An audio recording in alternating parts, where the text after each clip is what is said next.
पूरी दुनिया आज इन पिक्चर्स को देखकर डर रही है। ये पिक्चर्स हैं यूक्रेन के रशिया के ऊपर हमले की। दरअसल डर इस बात का नहीं कि यूक्रेन ने रशिया के ऊपर हमला किया, डर इस बात का है कि जो ये हमले के बाद क्लाउड बना, मशरूम शेप आप देख रहे हो, वो तभी बनता है जब एक कंट्री दूसरी कंट्री के ऊपर न्यूक्लियर अटैक करती है। तो अगर यूक्रेन ने रशिया के ऊपर न्यूक्लियर अटैक कर दिया तो इसका मतलब ये साफ है कि रशिया अब नेटो कंट्रीज के ऊपर परमाणु हमला करेगा ही करेगा। दरअसल आपको मालूम ही है कि रशिया और यूक्रेन के बीच पिछले कई सालों से युद्ध चल रहा है। पहले तक तो यूक्रेन अपने डिफेंस में रशिया के ऊपर अटैक करता था। जो भी रशियन मिलिट्री या एयरफोर्स यूक्रेन की बाउंड्रीज में घुसती उनको डिस्ट्रॉय करता था। लेकिन अब यूक्रेन रशिया के अंदर हमले करने लगा है और ये हमला हुआ है रशिया के 500 किलोमीटर अंदर। बताया जा रहा है कि रशिया का जो सबसे बड़ा मिलिट्री डिपो था, यहाँ पर यूक्रेन ने हमला किया। मतलब साफ है कि जिन नेटो कंट्रीज ने पहले यूक्रेन को रशिया के अंदर हमला करने से रोक रखा था, अब उन्होंने यूक्रेन को हरी झंडी दे दी कि आप जाइए, हमारे वेपन्स मिसाइलें यूज कीजिए और रशिया के अंदर हमला कीजिए। हैरानीजनक बात यह भी है कि जिस इलाके में ये अटैक हुआ है वहां पर रशिया ने अपने S-400, S-500 जैसे एयर डिफेंस सिस्टम भी तैनात कर रखे हैं। लेकिन यूक्रेन ने रशिया के ऊपर यह परमाणु हमला कैसे किया? दरअसल दोस्तों, ये एक परमाणु हमला नहीं,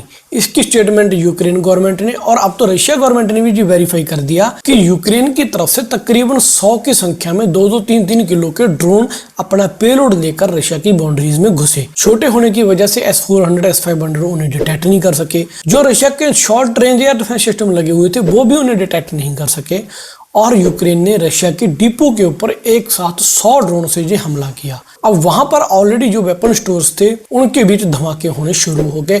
ये एक क्लाउड बना, मानो रशिया के ऊपर यूक्रेन ने न्यूक्लियर अटैक कर दिया हो। हालांकि रशिया की तरफ से अब एक स्टेटमेंट आई है कि नेटो कंट्रीज यूक्रेन का लगातार हौसला बढ़ा रही हैं, जिसके चलते रशिया अब ये विचार कर रहा है कि यूक्रेन के ऊपर न्यूक्लियर अटैक किया जाए या नहीं किया जाए। इवन के उन्होंने तो अपनी परमाणु जो न्यूक्लियर वेपन्स की डॉक्ट्रिन है उसको भी बदल डाला। इस हमले के बाद नेटो कंट्रीज, खास करके पोलैंड, लैटविया जैसी कंट्रीज में हाई अलर्ट हो गया है। इन्हीं सब के बीच भारत ने रशिया और यूक्रेन के बीच दोस्ती करने की कोशिश करी, इस जंग को रोकने की कोशिश करी, जिसमें कुछ हद तक भारत कामयाब होता भी नजर आया। पहले पीएम मोदी पुतिन के साथ मिले, उसके बाद जेलेंस्की के साथ मिले, उसके बाद अजीत डोभाल पीएम मोदी का एक शांति मैसेज लेकर पुतिन के पास पहुंचे और वो फॉर्मूला था कि कैसे रशिया और यूक्रेन के बीच शांति स्थापित हो सकती है।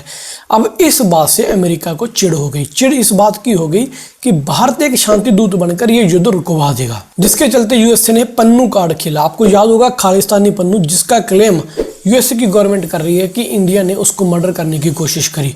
हालांकि पन्नू के पास आज ड्यूअल सिटीजनशिप है कनाडा और यूएसए की। खालिस्तानी मूवमेंट चला रहा है, इंडिया के खिलाफ इस हद तक जहर उगलता है कि अननोन गनमैन के वो निशाने पे आ ही गया था। वहां पर उन्होंने हमारे नीतीश गुप्ता को अरेस्ट किया और अमेरिकी अदालत में एक केस चलाया।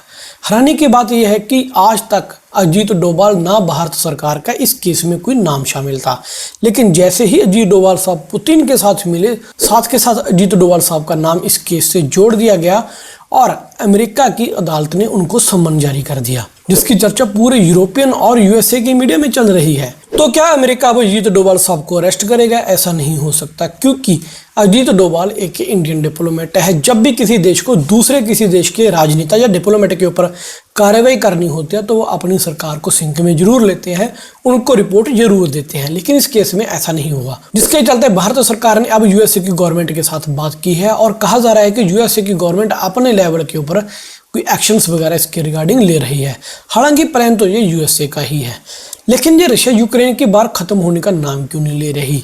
इसके पीछे आता है चाइना फैक्टर। चाइना नहीं चाहता कि रशिया और यूक्रेन की वॉर खत्म हो। अगर रशिया और यूक्रेन की वॉर खत्म होगी, उधर से इजराइल और हमास की वॉर खत्म हो गई, तो यूएसए और यूरोपियन कंट्रीज का फोकस हो जाएगा चाइना के ऊपर। आपको याद होगा डोनाल्ड ट्रंप का वो समय जब उन्होंने चाइना की घेराबंदी शुरू कर दी थी।